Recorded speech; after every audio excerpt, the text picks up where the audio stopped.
Salut Virginie, merci d'avoir accepté mon invitation pour le podcast et la vidéo YouTube. Je suis ravie de t'accueillir aujourd'hui. Tu es on peut dire serial entrepreneuse parce que tu as plein de projets qui pop-up et qui prennent forme et ça c'est hyper inspirant. Tu es aussi expatriée, aventurière, anciennement professeure. En fait, tu as un peu mille et une casquettes. Oui, c'est ça. Comment, comment tu te présentes aujourd'hui en quelques mots? Alors, moi c'est Virginie, j'ai 37 ans, bientôt 38. Comme tu l'as dit, je suis expatriée en Thaïlande depuis 2020. Ouais. J'ai quitté la France en 2015. J'avais 30 ans et je suis allée aux États-Unis en tant que professeur dans une école américaine. J'y suis restée 4 ans et puis je suis partie en tour du monde une année. Cette année, ça a été l'année où le Covid est arrivé et a bloqué un peu tout le monde. Je me suis retrouvée bloquée en Nouvelle-Zélande à ce moment-là.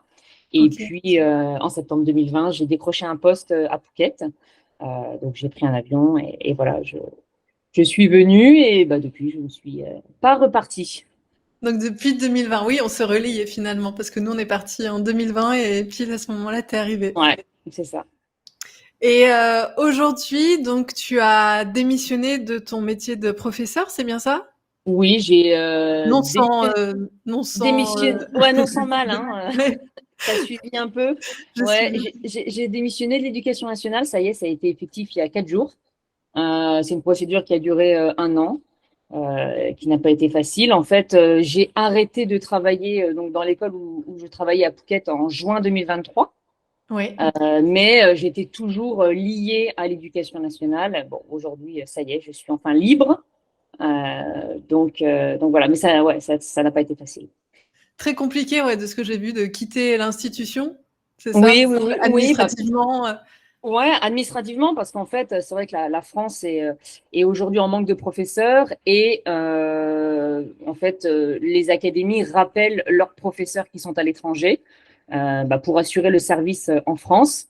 Sauf qu'en fait, c'est vrai qu'ils ne prennent pas en compte que toi, tu as créé aussi une vie depuis plusieurs années à l'étranger et en fait, si tu veux en sortir, ils refusent et ils peuvent refuser une démission. Et c'est ce qui s'est passé pendant plus d'un an. Donc, j'ai fait des recours, jusqu'à menacer, en fait, de ne plus donner signe de vie Oui.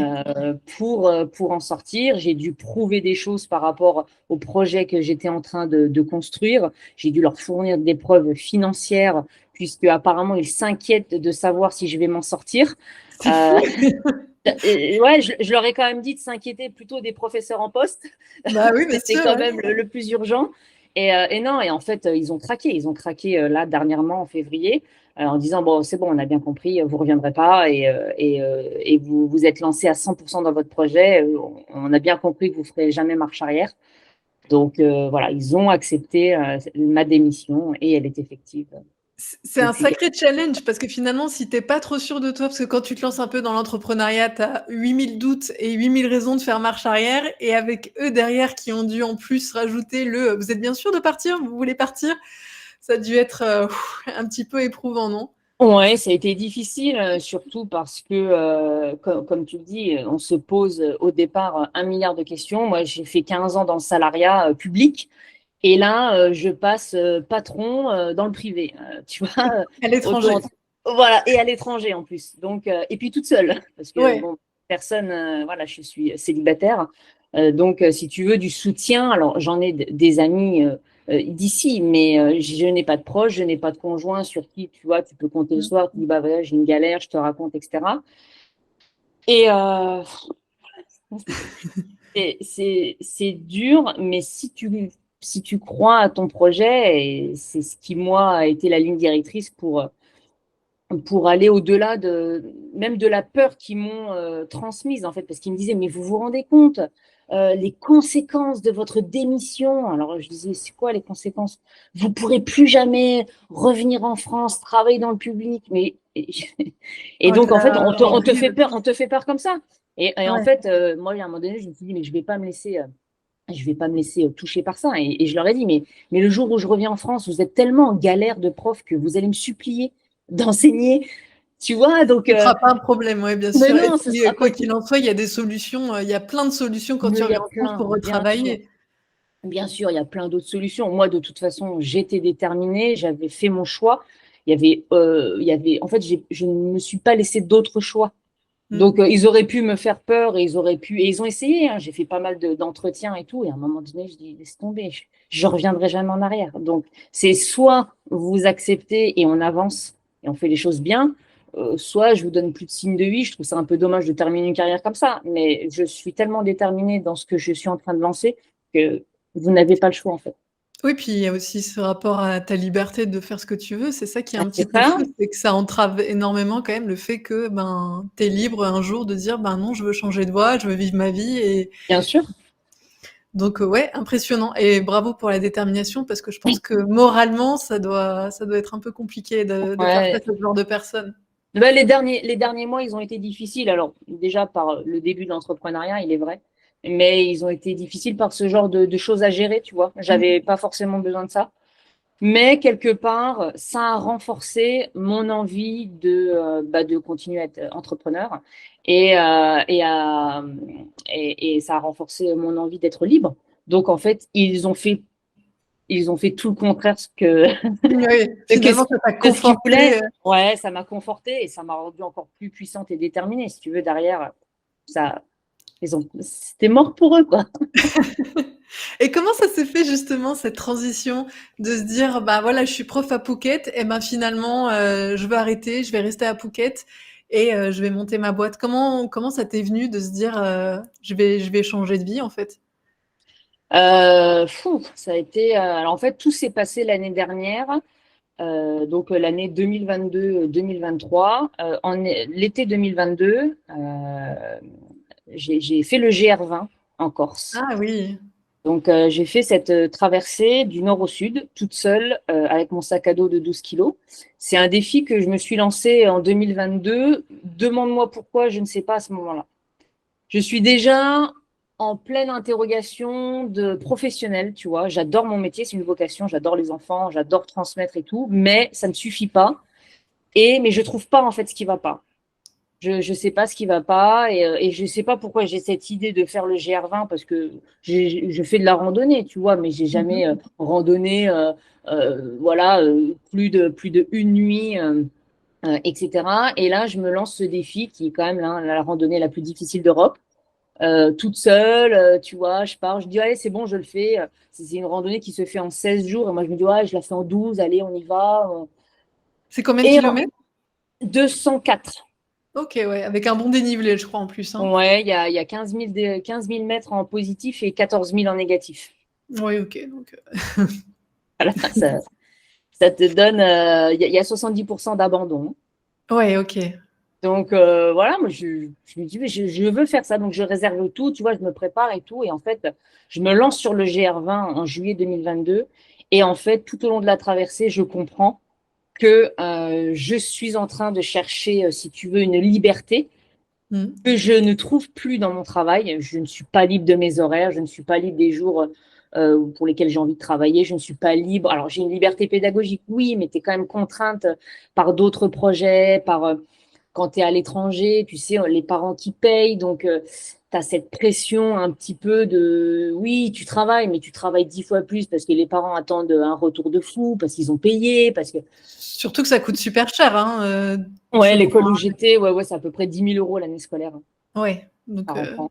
Voilà, donc et en fait, et à force, et puis tu es contraint par le calendrier, tu dois faire les fêtes thaïlandaises, tu dois faire les fêtes françaises, tu dois faire les fêtes nana, et tu dois participer à des choses que tu n'as pas forcément envie, puis tu as toute la communication autour de l'école, et en fait, je me suis dit, mais je suis plus libre, et enfin, alors, mmh. je suis pas libre, quoi.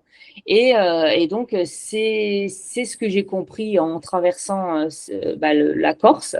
Ça a été une épreuve hyper difficile, la plus difficile de toute ma vie. Mais c'est celle qui m'a dit, OK, t'es allé au bout. J'ai failli abandonner plusieurs fois. Je suis allée au bout, j'étais hyper fière de moi, mais c'est quelque chose qui a changé ma vie. Et là, j'ai compris, quand j'ai repris l'année scolaire en septembre 2022, je me suis dit, OK, je crois qu'il faut que j'arrête. Je suis plus alignée avec ce que j'ai envie de faire. Et donc, cette idée a cheminé octobre, novembre, décembre et janvier. Le 25 janvier 2023, je suis allée dans le bureau du directeur en lui disant, c'est terminé pour moi. J'arrête, je ne renouvellerai pas l'année scolaire actuelle, hein, donc septembre 2023 et jusqu'à 2024. Et il me dit, mais comment ça t'arrête c'est, qu'est-ce qui se passe? Qu'est-ce qui va pas? Tu veux une augmentation? Non, non, non, Je veux en fait, partir. je veux partir. Je veux partir, je veux faire ce que je veux, j'ai une autre passion dans la vie. C'est le moment, j'ai l'énergie, je suis jeune. Oui, je suis jeune d'abord. Euh, Bien sûr, je et, et, euh, valide. et j'ai envie de vivre ça, quoi. C'est ça que je veux faire aujourd'hui. Donc, je vais y aller. Et en juin 2023, j'ai dit au revoir à ces 15 ans de carrière, aux collègues, aux enfants. Et, euh, et même, c'est malheureux à dire, mais sans larmes. Parce qu'en fait, Mmh. j'étais sûre que c'était ça qu'il fallait faire. Et j'étais prête, hein, je me suis préparée entre janvier et juin. Donc, j'ai 6 mois. C'est cette transition. Alors, cette transition est difficile, hein, parce qu'en fait, tu sais, tu veux plus.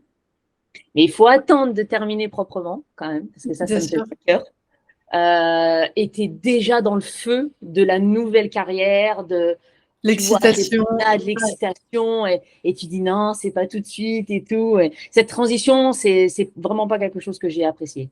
Vraiment Ouais, je pas. comprends, parce que tu es pas à fond ni dans le projet passé, ni dans le projet à venir et donc tu es un petit peu dans Ouais. un entre-deux qui est Mais après, qui c'est nécessaire, hein, cette transition. mmh, Tu bien sûr. dis, tu prends le temps aussi de mettre des choses en place, de dire, OK, comment ça va pouvoir, tu vois, s'organiser après, parce qu'après, il n'y a plus de salaire. Après, il faut si je contacte, qui m'aide, qu'est-ce que je fais, qu'est-ce que je crée, enfin, tu vois, comment je me mets aussi légalement En bah, Thaïlande, ouais. en Thaïlande, tu vois, toutes ces choses-là. Puis alors après, tu as largement de 6 mois pour te poser les 150 millions de questions, quoi. Ouais et de toute façon, les questions, elles sont toujours là. Il y en a toujours qui Toujours, pop up, toujours. et tu dirais finalement que cette expérience du GR20, ça t'a permis un peu de prendre du recul pour faire cette introspection, loin des réseaux, un peu déconnecté et c'est ça qui t'a aidé à faire le point? Ou c'est plus le côté, dépassement de soi et de se dire: «OK, je suis capable de plus et je veux plus»? En fait, c'est quoi selon toi qui a créé le déclic sur le GR20? C'est les deux. C'est vraiment les deux. Parce que je l'ai volontairement choisi de le faire seul. J'ai Ouais. volontairement voulu être seule. J'ai rencontré des gens, en fait, hein, parce que tous les soirs, tu t'arrêtes au refuge. Et on m'a dit, ouais, demain, viens, on marche ensemble et tout. Je dis, non, non, non, je fais toute seule. Je veux voir de quoi je suis capable. Je veux pousser le mental, tu vois, parce qu'en fait, c'est quelque chose que j'ai aussi beaucoup travaillé. Et je me suis dit, en renforçant le mental, parce que ouais, le physique, c'est bien, mais à un moment donné, ça suffit plus. Mmh. Et en renforçant le mental, je veux aller voir de quoi je suis capable. Et puis après, donc ça, je me suis retrouvée toute seule. J'avais envie d'arrêter. Donc bon, voilà, il faut éduquer son mental à continuer. Et après, ce qui m'a aussi décidé, c'est la difficulté. Ça a été monstrueux. Je veux dire, le GR20, c'est. Et quand je vois à quel point et où je suis allée dans la douleur physique, mentale, je vais pas dire que j'ai frôlé des extrêmes, mais c'est des choses que j'ai jamais connues.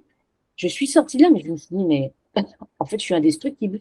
Aujourd'hui, je fais ce que je veux et je vais réussir. Tu En vois? fait, ouais, Et c'est ça que j'allais il te te faut dire. les deux. Il te faut les deux, en fait. Il faut te Mmh. retrouver seul pour savoir vraiment ce que tu veux, tu vois? Et il faut te confronter à une difficulté extrême, en tout cas très forte, pour te dire, OK, j'ai les ressources dans les tripes et j'y vais, quoi. Tu es obligé Mmh. d'avoir les deux. Oui et finalement, c'est une super école de la vie parce que comme tu dis, après tu dis: «Non mais si je suis capable de ça, je suis capable de Voilà. beaucoup plus» et finalement, qu'est-ce qui peut m'arriver? Tu vois, moi souvent je me fais cette réflexion et je me dis: «Bah, au pire, qu'est-ce qui va se passer?» Je sais que mentalement je suis forte et finalement tout ça, ça te crée aussi une confiance en toi pour la suite qui est hyper importante et je pense qu'il y a encore plus pour l'entrepreneuriat et pour l'aventure où tu es un petit peu en solo et complètement responsable de ta vie, quoi. Exactement, ouais. Ah non, mais c'est moi quand je dis c'est vraiment le GR20 qui a changé ma vie. J'en suis là aujourd'hui grâce au GR20, quoi. Ah ouais, je comprends. Mm. Et là, donc tu entreprends en Thaïlande. Est-ce que tu recommanderais ce pays ou qu'est-ce que tu en retires de cette expérience entrepreneuriale en Thaïlande? Pas forcément en rentrant dans le vif du sujet, parce qu'aujourd'hui, donc tu es travel planner, Mm. mais on va dire d'un point de vue entrepreneur, est-ce que c'est compliqué, même si j'ai un petit peu, un petit peu la réponse, mais est-ce que c'est compliqué ou est-ce que c'est plutôt agréable enfin l'un n'empêche pas l'autre, mais de vivre en Thaïlande et d'entreprendre en Thaïlande? Comment ça se passe? Alors, vivre en Thaïlande, oui, c'est Ça, c'est agréable. cool. Très agréable, surtout pour une femme seule, notamment au Ouais. niveau de la sécurité. Ouais, ça c'est vraiment pour moi quelque chose de fondamental. Je m'y sens très bien. Je n'ai jamais eu aucun problème en 4 ans. Donc oui, le train de vie est très agréable. Voilà, on est avec des locaux qui sont accueillants, etc. Maintenant, entreprendre en Thaïlande, alors, comme je suis qu'au début, je te dirais, c'est dur. Euh, je sais pas, parce qu'en fait, il y a beaucoup de choses, j'ai l'impression, qui sont faites pour, en fait, limiter, bon, l'immigration, si tu veux. Donc, Ouais. euh, tu vois, quand tu te lances avec tous les papiers à faire, tu te dis, OK, on lâche l'affaire, c'est trop compliqué pour un étranger. En plus, tu comprends rien, donc on te force à prendre quelqu'un pour Mmh. t'aider. Mais tout ça, ça coûte de l'argent. Les démarches sont hyper longues. Tu signes 1000 papiers, tu sais pas ce que tu signes. Tu as plein d'embûches, tu as plein de problèmes. Il faut être carré sur plein de choses. Il faut prendre un staff taille. Il faut. Voilà, tu as plein de choses à payer tout le temps. Et en fait, tu te dis, bah non, il y en a plein qui arrêtent, quoi. Mmh. C'est pas, c'est vivre en Thaïlande, ouais, entreprendre en Thaïlande, il faut s'accrocher, quoi. Il faut Mmh. s'accrocher, Complètement d'accord. c'est pas ta culture, c'est pas ton pays, c'est pas tes règles. T'es, non, tu vois, tu te dis entreprendre en France, il y a quand même beaucoup de choses qui sont plus simples. Mais là, en étant étranger, je vais pas dire que tu es bloqué de partout, mais tu es testé tout le temps, quoi. C'est OK, est-ce que tu es clean? Est-ce que tu fais les choses bien? Est-ce que tu respectes les lois? Est-ce que tu as l'argent qu'il faut? Et là, ok, tu peux tu peux dire, ok, je vais commencer à, bon, pas profiter parce que tout, c'est jamais fini en fait, hein, c'est jamais fini, mais ça dépend quel est ton objectif aussi. Et si tu t'accroches pas au début, si t'es pas prêt à ce que ça soit dur, bah, il y en a un peu qui se lancent, quoi. Je suis assez d'accord et je me permets de rebondir là-dessus parce que j'ai aussi entrepris en Thaïlande. C'est vrai que la Thaïlande, ça fait rêver et pour moi, d'un point de vue touristique, c'est l'un des plus beaux pays au monde. Je trouve que c'est extraordinaire au niveau des paysages, de la qualité de vie, de la culture. C'est pour moi un pays qui sort vraiment du lot. Après, entreprendre en Thaïlande, c'est clairement un autre aspect du pays. Ouais. C'est hyper dissuasif parce que comme tu dis, les papiers moi je me souviens quand on renouvelait nos visas avec Chris, on avait une rame de papier A4 imprimée pour justifier tout ce qu'il fallait justifier parce qu'il y a tellement de documents à fournir sur la situation de sa société, tes employés, ta situation à toi. Je me souviens, alors je sais pas si c'est encore d'actualité, mais il fallait faire des tests médicaux, des bilans sanguins, Ouais, tu avais pareil, ouais, ouais, voilà. radio pulmonaire, ils te testent toutes les maladies. Et C'est c'était, impressionnant. c'était un. Et je comprends que ça en dissuade plus d'un, parce que Ouais, sincèrement, on s'y prenait, je pense, 4 mois à l'avance pour commencer les papiers, tellement c'était lourd. Et on avait une comptable qui nous coûtait aussi relativement cher. Je crois bien que les sûr. visas, quand on les renouvelait, c'était au moins 1 000 € par personne. Et mine de rien, ça fait un budget, quoi. Ouais, Et t'as chaque mois pas. aussi. Pardon? Chaque mois aussi, hein, tu as des frais Ouais, euh, de taxes, de importants. Ouais. gestion, de. Et t'es pas non plus tout le temps tranquille parce que c'est l'un des. Alors moi, c'est le seul pays que je connais où tu dois pointer tous les 30 jours pour confirmer ta situation. 90 maintenant. Hein. Ah, 90, pardon. 90. Tous les 90. 90 jours, tu dois pointer, bien sûr. Mais entre-temps, tu as le visa, tu sais. Donc, c'est pas les mêmes dates. Donc, il faut faire attention. Le permis de travail, des fois, c'est pas les mêmes dates. En plus, si jamais tu sors du pays, bah, si tu sors du pays, ça remet ton compteur des 90 jours à zéro. Du coup, tu pointes plus aux mêmes dates. Ouah, c'est l'enfer. Ouais, non, non, c'est beaucoup plus complexe que ce qu'il n'y paraît. Moi, je me souviens même une fois dans notre agence, il y avait l'immigration qui avait débarqué avec les gilets pare-balles, l'arme, les armements, etc., pour vérifier. Bon, on était clean, mais bon, c'est quand même, tu vois, quand tu vois tout le monde débarquer avec les pick-up et tout, t'es là, wow, qu'est-ce qui se passe? Et ils vérifient tout le monde, les employés, les staffs, tous les papiers. Et heureusement, t'es en règle, mais c'est vrai qu'entreprendre en Thaïlande, c'est aussi un gap au-dessus. Parce qu'en France, bon, après, Ouais. c'est normal, c'est ton pays. Je Bien crois que tu sûr. ouvres une société en 1 heure et après, c'est bouclé. En Thaïlande, il faut le vouloir pour vivre en Ouais, Thaïlande. exactement. Clairement. Ouais, ouais, ouais. Donc, je pense que ça rajoute un petit challenge en plus. Après, qualité de vie topissime. C'est clair que les paysages, là, tu es à Phuket, donc je pense qu'au niveau plage, nourriture, ambiance, c'est vrai que c'est quand même sympa. Ouais, ouais, ouais. Non, bah, là, sur ce point-là, voilà, on se plaint pas. Mais le reste est pas aussi paradisiaque, Mm. voilà, qu'on le montre. Après, ceux qui viennent en touriste, voilà, c'est normal, hein. Oui, Tout est beau, heureusement. tout est rose, et voilà, hein. Mais moi, c'est souvent des fois que je dis que je traverse l'enfer en habitant au paradis. Ouais, ouais, ouais, je comprends. Je comprends. Voilà. Et, Bon, je et suis puis, pas malheureuse, hein, non plus.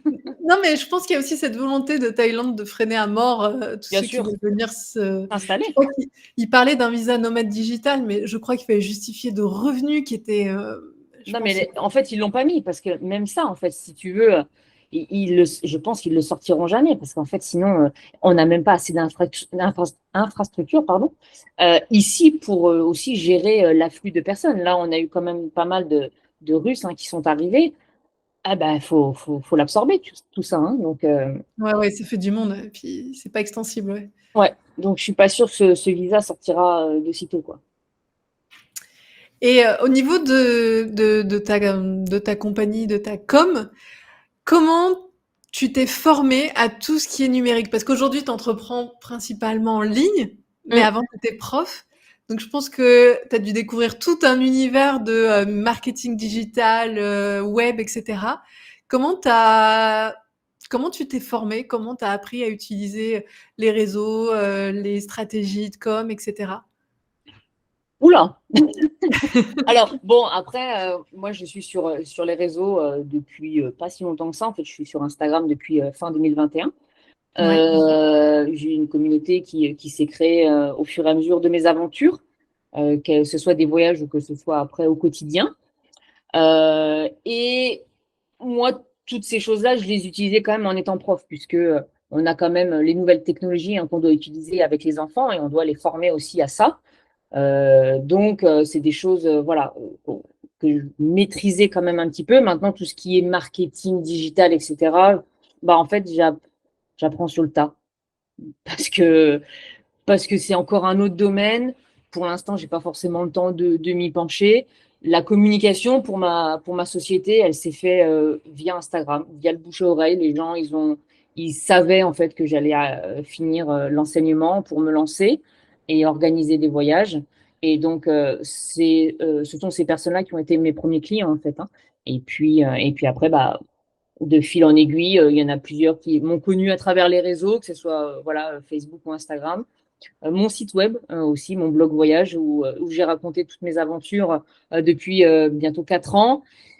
Et voilà, et ça s'est fait comme ça. Et bon, Là, 100% de tes clients viennent d'Instagram, quasiment? quasiment, ouais. Ouais, OK. Ça, c'est top. Mm, mm, mm. Ça, c'est top parce que tu as pu créer un personal branding autour de ton boulot. Donc finalement, tu représentes et tu incarnes parfaitement ce que tu vends Oui, à travers la mais Thaïlande, à travers ton approche, ton état d'esprit. c'est ça. Et puis après, les personnes qui rentrent en France et parlent de ce que je leur ai organisé, fait, etc. On s'est rencontrés sur place. Et en fait, bah, il y a la famille qui vient, il y a les amis qui viennent. Et en fait, ça fait un peu boule de neige, quoi. Donc voilà, maintenant de dire que j'ai une vraie stratégie, non, non, j'ai pas. Bah, des fois, la spontanéité paye tout aussi bien. Après, tu es quand même hyper régulière sur Instagram. Oui, Tu postes énormément de contenu en story, de ton quotidien, etc.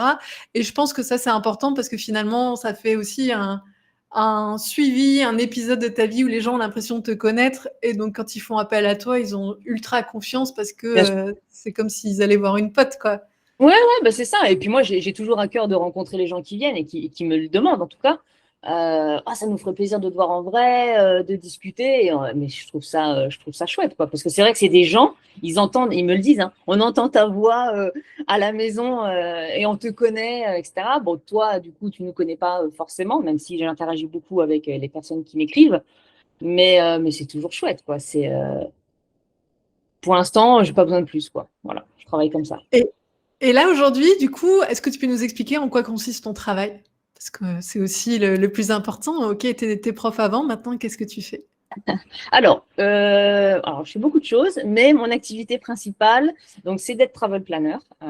J'ai une expertise sur la Thaïlande aujourd'hui qui me permet d'accompagner les gens de deux façons. Sous forme de coaching voyage. Ça, c'est la première chose que je fais avec les voyageurs, c'est-à-dire que je les accompagne. En fait, ils restent maîtres de leur séjour, mais ils sont accompagnés par quelqu'un qui est sur place et une professionnelle, en tout cas, qui a l'expertise nécessaire pour leur dire, OK, attention, là, il y a trop d'étapes dans ton itinéraire, passe par cet hôtel, va plutôt manger là, fais cette activité, contacte-lui, pas elle, parce que, attention, c'est pas par rapport à ce que tu veux, je sens que ça correspond pas. Tu vois, voilà, je donne vraiment des conseils à travers un coaching. Mais les gens restent maîtres de leur organisation générale. Et Donc, puis, c'est-à-dire que les personnes, excuse-moi, c'est-à-dire que les personnes, ils ont un peu une idée de leur voyage et après, ils t'envoient un petit peu les différentes étapes qu'ils veulent faire et là, tu leur dis, attention, ça c'est possible, ça va être compliqué, là, il y a trop d'heures de voiture, c'est un peu ça? Ou est-ce que tu leur fournis un peu une liste, un guide de dire, OK, ben, là, ça peut être sympa ou un pré-voyage que eux, après, ils affinent? alors, il y a tout, en fait, parce qu'en fait, dans cette formule coaching voyage, tu as ceux qui sont déjà très avancés, et moi, je vais venir donner un peu la touche finale, et tu as ceux qui débutent, mais qui veulent faire, mais sauf qu'ils savent pas faire. Et ils ont besoin de quelqu'un pour les accompagner. Donc là, mais même sans ça, je les laisse mettre, puisque en fait, ça va. Si je leur fais tout et que je leur donne les listes, ils vont pas savoir comment faire pour la prochaine fois. Donc, je les accompagne. Mais en fait, on s'appelle assez souvent, si tu veux. Le coaching, c'est comme un crédit temps, quoi. Je sais pas, tu as besoin de 5 heures, on discute pendant 5 heures, mais ça peut être, c'est fractionné, tu vois. Et donc, elle me dit, ouais, bah voilà, on veut aller donc à Phuket, on a choisi cet hôtel. Et moi, je leur dis, bah attendez, par rapport à ce que vous voulez, ce que vous m'avez dit de vos goûts, ah, je trouve que cet hôtel, par contre, il colle pas trop, quoi. Moi, je vous orienterai plutôt sur celui-là. Puis après, eux, ils font leur recherche. Ah bah ouais, finalement, c'est mieux. Du coup, on a réservé. OK, on passe à la suite. Bon, après, vous allez à OK. Bangkok, etc., etc. Et voilà. OK, OK, pas mal et je pense qu'effectivement, il y a une réelle demande de pas forcément passer par une agence qui te fait Oui, tout et de garder la maîtrise de ton bien sûr. voyage en ayant quand même des conseils. Après, je pense que peut-être ce qui doit être compliqué, peut-être que je me trompe, mais pour avoir un peu l'expérience des réseaux et du voyage, est-ce que sur Instagram, les gens n'abusent pas en te demandant 8000 informations sur la Thaïlande sans forcément vouloir payer parce que tu vis là-bas avec tes travel planners?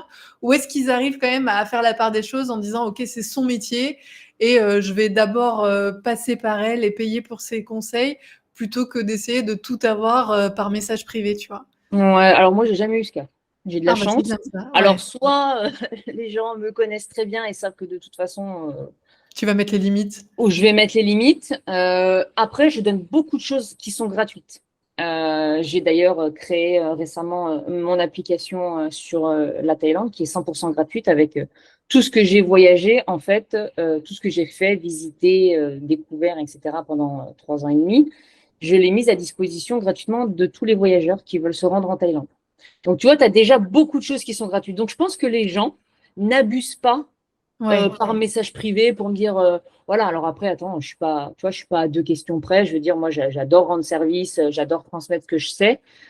Mais les gens, à un moment donné, quand ils savent que ça va être le voyage complet, ils me disent oh, on prend la formule et voilà. Et j'ai jamais eu aucun abus. Non. Oui, puis effectivement, tu peux les réorienter sur l'application. Tu peux nous rappeler le nom de l'application pour ceux New que ça intéresse? Lifestyle, New Lifestyle, c'est comme c'est le nom qu'on trouve voilà sur tous les réseaux. Elle s'appelle comme ça.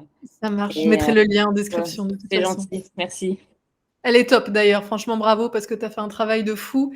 Et pour répertorier autant d'endroits en Thaïlande avec les photos, le texte, etc., ça a dû être un sacré boulot. Donc chapeau.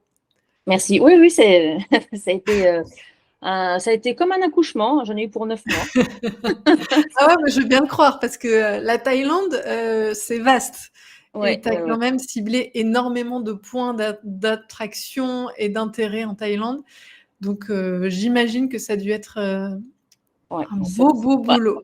Et puis elle va continuer de s'enrichir, hein, puisque à chaque, Bien chaque sûr. fois que je pars, bah, je continue à mettre des choses dedans. Donc, Donc, je vous conseille pour ceux qui veulent visiter la Thaïlande. Là, actuellement, donc au niveau de tes offres, tu as tes coachings Ouais. et donc tu as ton application. Est-ce que tu as d'autres choses qui vont arriver plus tard ou est-ce que pour le moment, tu te focuses là-dessus et puis après, tu vas chercher à améliorer l'application, le coaching et vraiment pousser ces deux choses? Non, non, non. Alors, en fait, l'application, ça fait pas partie de mes offres. Ça, c'est vraiment quelque chose que j'ai fait, voilà, pour les voyageurs, parce que il y en a de toute façon qui ne prendront ni un travel planner ni une agence de voyage. Oui, c'est vrai. Donc, ces gens-là, moi, je trouve qu'il faut aussi les aider à voyager. Donc, c'est pour ça aussi que j'ai fait l'application. Mais si tu veux, c'est qu'un outil numérique en plus quand tu es sur place. Le coaching, c'est vraiment une de mes premières formules. Et la deuxième formule, qui est vraiment la formule Travel Planner, c'est là où moi, je prends en charge l'organisation Oui, du séjour. Alors, j'ai fait évoluer mes offres là très récemment. Avant, je proposais un service où j'organisais tout, je te donnais tout ce qu'il faut, mais pour toi réservé. Je ne prends en oui, charge aucune réservation. Je suis pas une agence de voyage. oui, oui. Et donc, voilà, je te donne, en fait, je suis rémunérée sur un forfait fixe qui me permet de donner mes conseils, tout en organisant et en faisant le squelette de ton séjour. Et puis là, je me suis bien rendu compte qu'il y a beaucoup de personnes qui m'ont demandé de prendre ces réservations en charge puisque ils ne savent pas comment faire. Ils ont Mm. peur de se tromper. Ils n'ont pas le temps.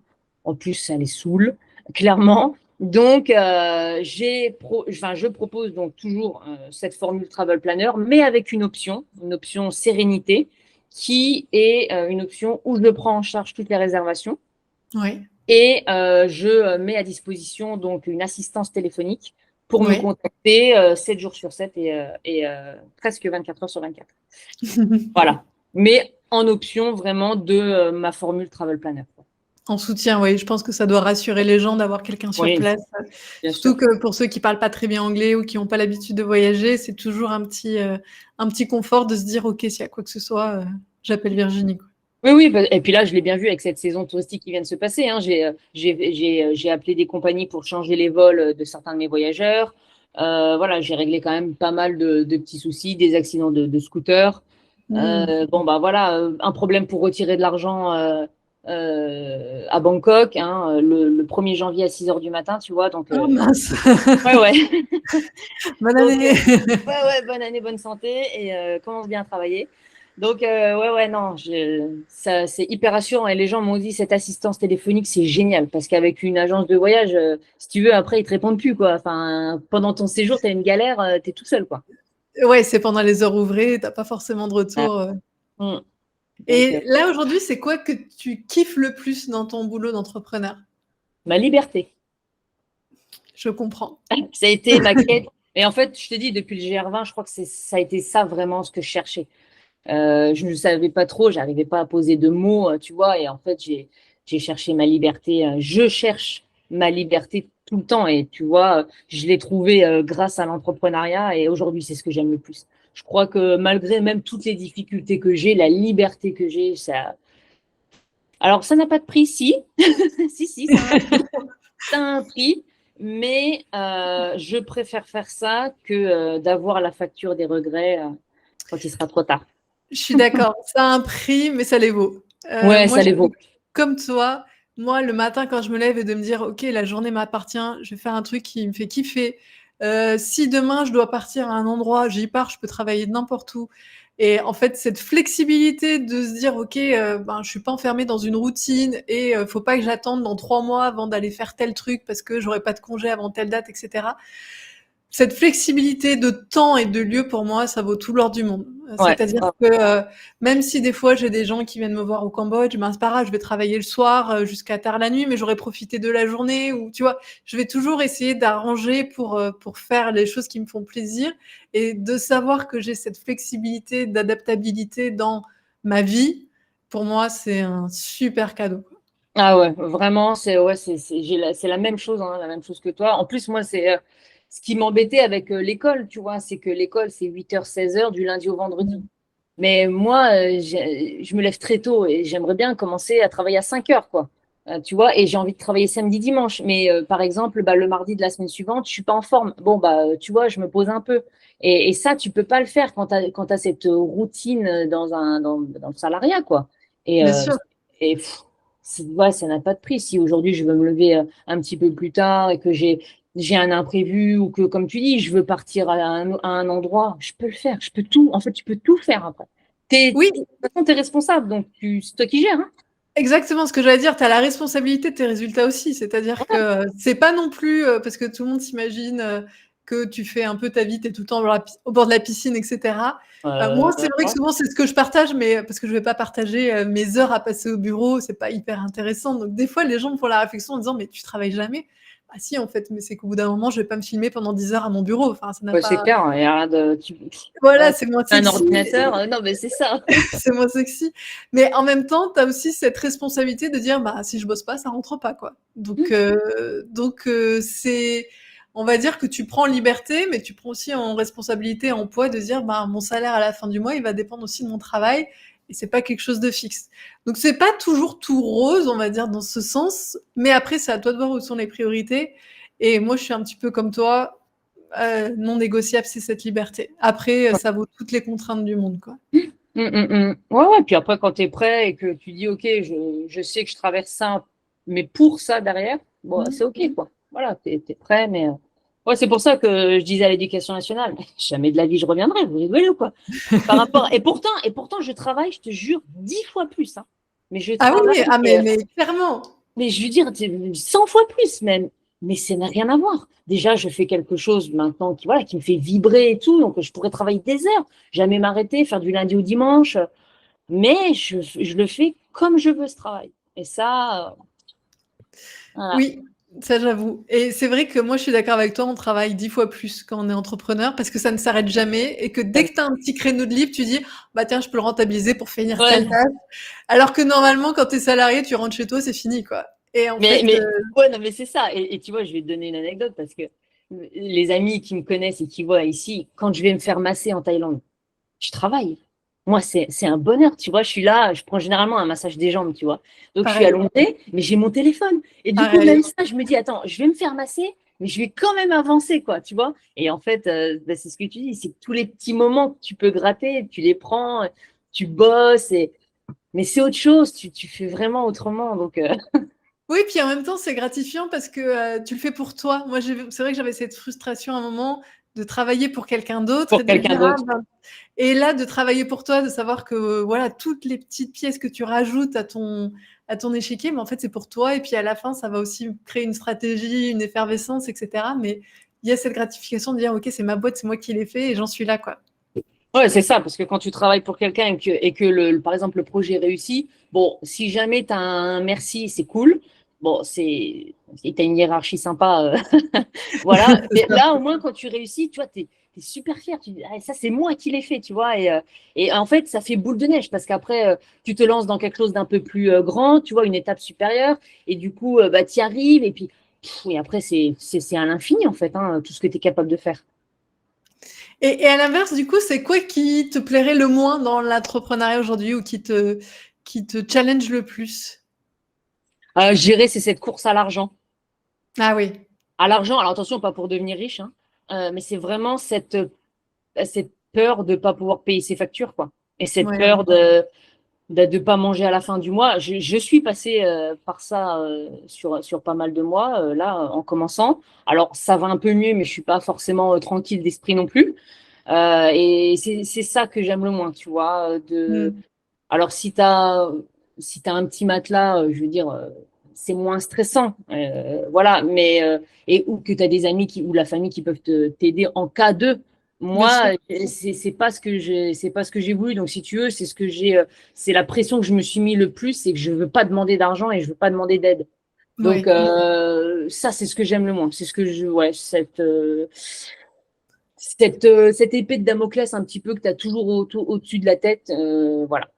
Ouais, Au comme on début, en disait, tout cas. Ouais. tu pas un salaire fixe où tu dis: Non, «Quoi qu'il arrive à la fin du mois, j'aurai tant». Là, exact. comme on disait, voilà, c'est ce que tu travailles et des fois, c'est pas non plus à la hauteur du travail parce que ça prend du temps. C'est-à-dire que dans l'entrepreneuriat, c'est pas parce que tu travailles 70 heures par semaine que tu vas faire 10 000 euros. Ça prend du temps et des fois, il faut aussi accepter que les débuts sont un peu compliqués, quoi. Ouais, exactement. Qu'est-ce qui te manque le plus en France et à l'inverse, qu'est-ce qui te plaît le plus en Thaïlande? Si tu devais faire une comparaison des deux.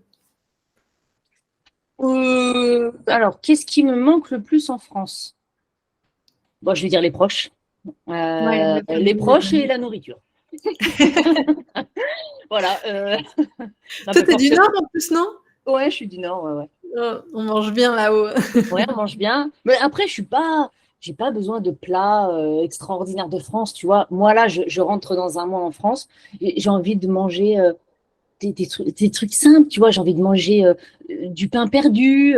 J'ai envie de manger du kiri.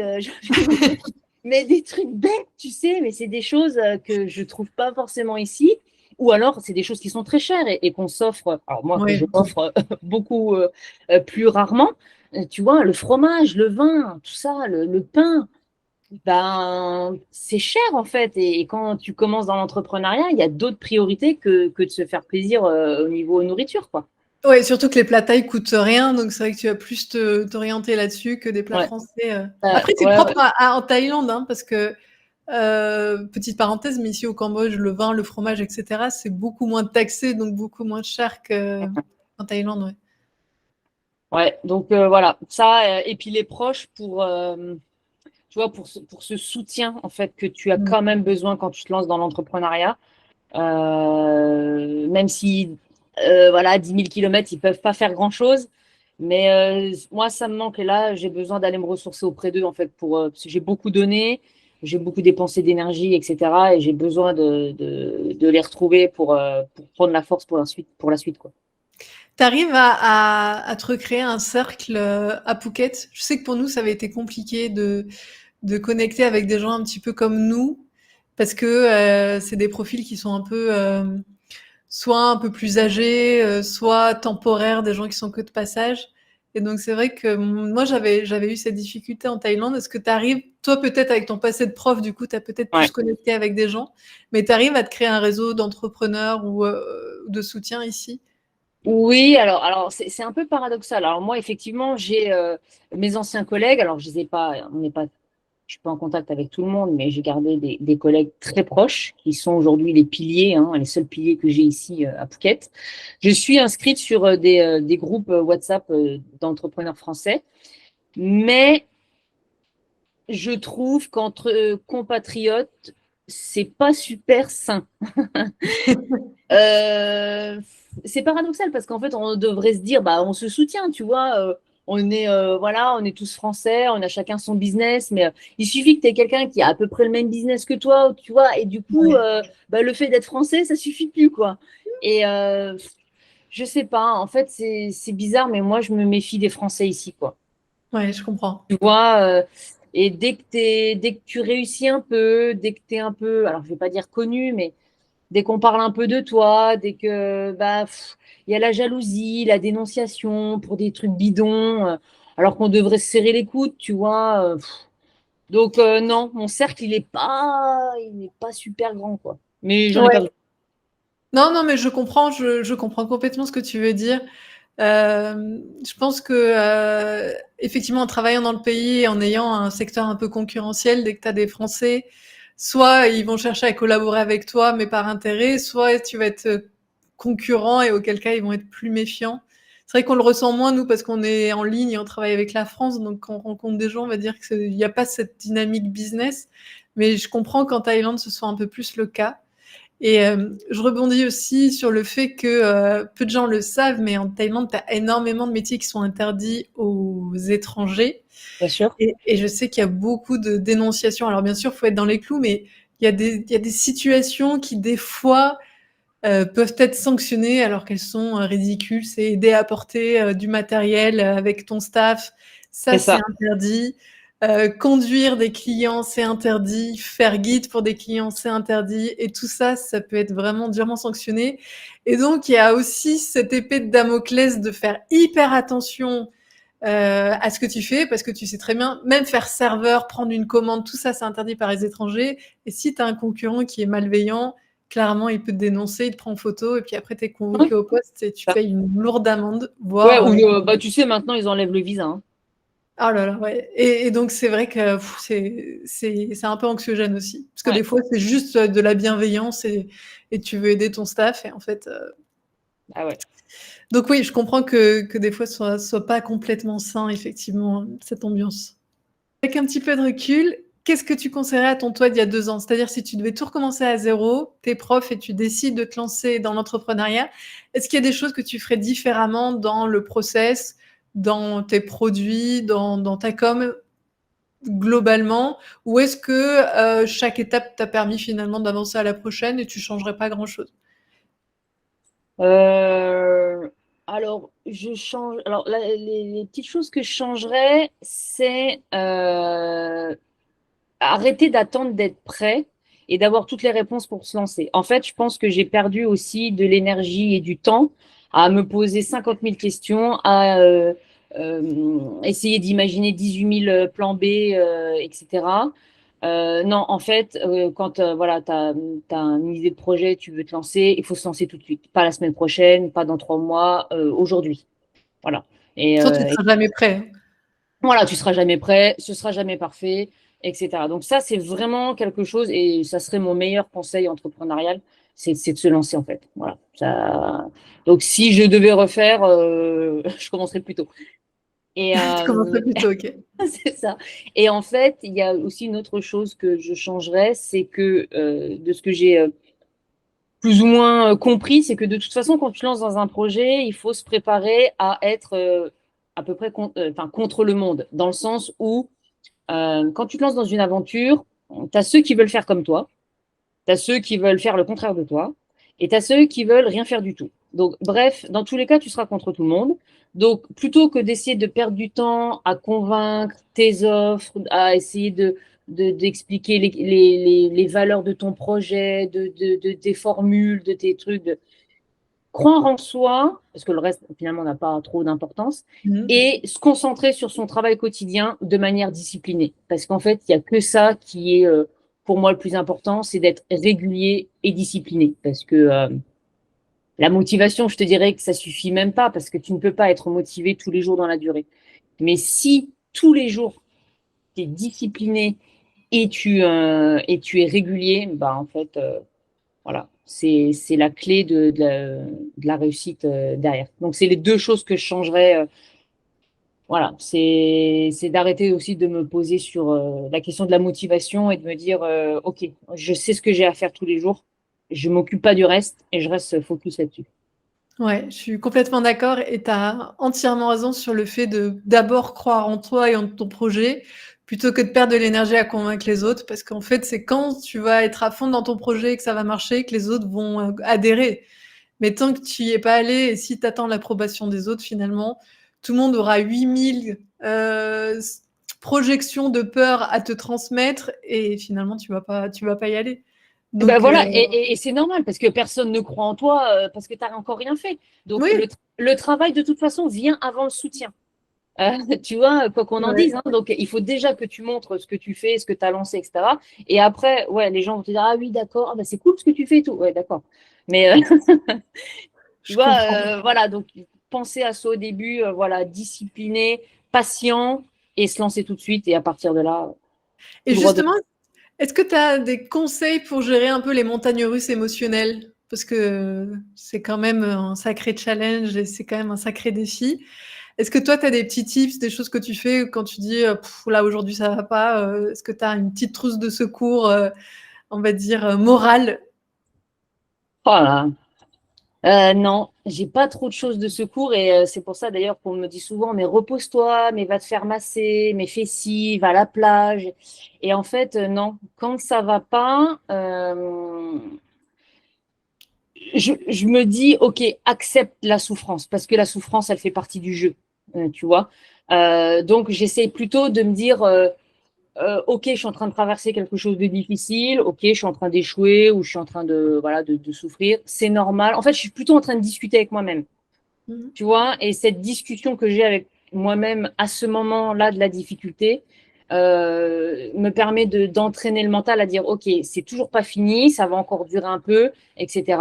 Et donc, je me mets un peu dans ma bulle, dans le sens où OK, ça fait partie du jeu et je préfère faire de la souffrance mon allié plutôt que mon ennemi, puisque de toute façon, je suis obligée de passer par ça pour derrière enfin, passer un cap, tu vois.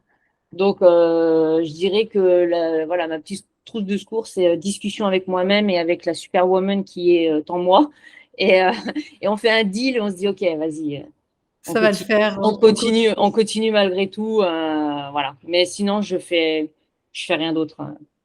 Et niveau organisation, c'est pas trop compliqué parce que souvent quand on est à son compte justement, on a cette liberté d'horaire, mais on a aussi cette flexibilité de dire ouais aujourd'hui je suis pas trop motivée, je vais pas m'y mettre. Toi comment t'arrives à te dire ok, je suis pas motivée, j'y vais quand même. Ou aujourd'hui j'ai décidé de travailler parce que tu travailles tard aussi toi je crois. Hein. Ouais, très tôt, très tard. Très tôt, très tard. Comment t'arrives à être en mode bulldozer comme ça sur ta motivation? Bah, en fait, moi, je sais pas comment je pourrais dire, je suis un peu une amoureuse du travail. J'aime travailler, en fait, tu vois. D'accord. J'ai besoin de ça. Je pense que il y a quelque chose qui est un peu injuste, c'est que il y a des personnes qui ont une énergie en plus. Tu vois, ils ont une flamme à l'intérieur qui les pousse toujours à faire plus, à faire plus. Et moi, je pense que j'ai ça. Et si tu veux, j'ai pas besoin, enfin, je veux dire, même démotivée, je vais travailler, tu vois. Ok. Et donc, c'est ce qui fait que j'ai des plages horaires très étendues de travail parce que j'ai ça, ça bout à l'intérieur, tu vois. J'ai besoin de travailler, j'ai besoin de faire travailler le cerveau, etc., etc. Et donc, j'ai pas, je te dis, et puis j'ai cette phrase aussi dans la tête qui me dit que cette discipline que je me suis infligée et que j'ai connue grâce au GR20 me fait dire que il vaut mieux, même si tu attends qu'il fasse beau, si tu attends d'être motivé pour travailler, il se passe rien. Alors que Ça si tu fais chaque jour un petit pas, dans 3 mois, le pas, il est énorme.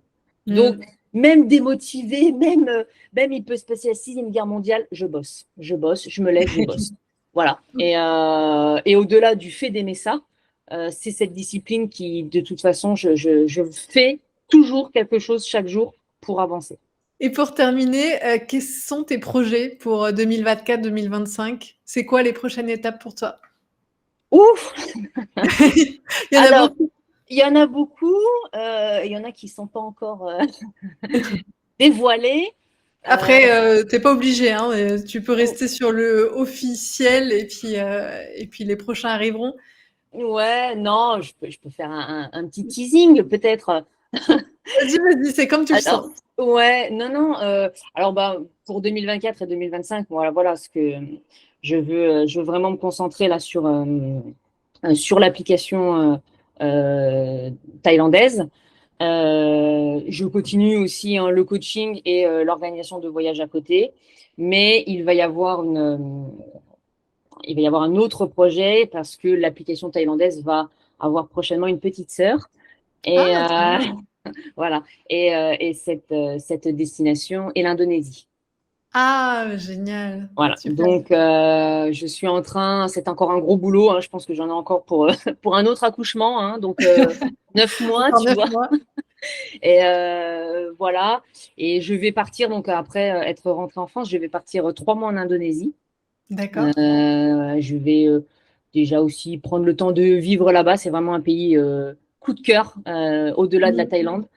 Donc, je veux vraiment prendre le temps de découvrir les choses là-bas, de créer l'application qui sera dans le même style que l'application thaïlandaise et également gratuite pour partager tout ce que j'ai vécu là-bas. Voilà, donc ça va être le gros projet. Après, je voudrais aussi travailler sur le fait de pouvoir peut-être travailler 6 mois, 6 mois en Ah oui. Thaïlande, 6 mois en Indonésie. Ça va être un peu le challenge ou la vision 2024-2025. Voir comment ça peut se gérer avec des clients aussi qui veulent découvrir aussi l'Indonésie grâce à ce que je partage sur les réseaux sociaux. Donc, c'est mon cheval de bataille là sur les prochains mois. Super projet. Bah écoute, on a hâte de découvrir ça. Voilà.